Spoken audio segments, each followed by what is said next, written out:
So I'm curious too about the incentives you were talking about in Michigan. My own career has been mostly in Los Angeles. I've shot feature films in Los Angeles, and so I sort of know what that looks like. And from someone in Los Angeles making films, we have this great access to this huge talent pool. There's tons of actors, tons of crew. So that's sort of the advantage. The downside here in LA is when you show up at a restaurant and say, we want to film here, they want $5,000 a day because they're used to that sort of production. So, and everybody's very jaded. So you're not going to get, there's no real cool factor left. Right. It's, you got this access thing. So, but what does it look like? I mean, when I've started to do the math on low budget films, at least, and I'm talking like less than 250,000, let's say, sort of the range that I'm looking at, it does, I like Oklahoma is one that we're hearing about now. They have big incentives to shoot in Oklahoma. But when you do the math on the lower budget, it starts to become iffy, because you have to bring crew and you have to bring stuff. When you were in Michigan, were you able to find local crew, local cast? Did you have to fly people in? And how do those incentives actually work? What do they actually do for you ultimately? That's a great question. So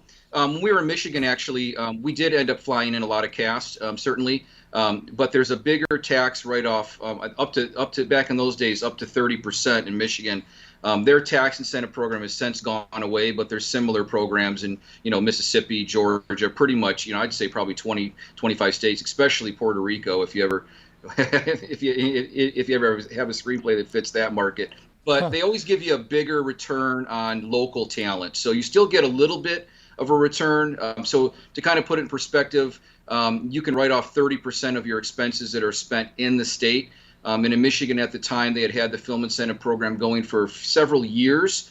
So there were good, grip trucks and good crew that were located there.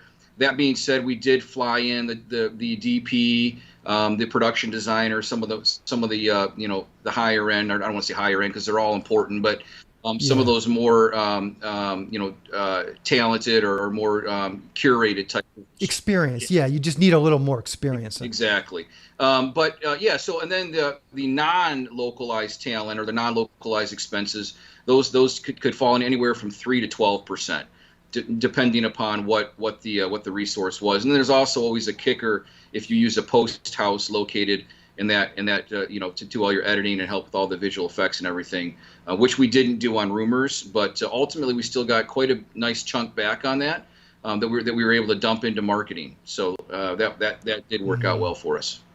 Thanks for checking out this clip from the Selling Your Screenplay podcast. If you'd like to hear the full interview, just go to sellingyourscreenplay.com/podcasts, or to go directly to the episode, just use the link in the show notes. Thanks for watching.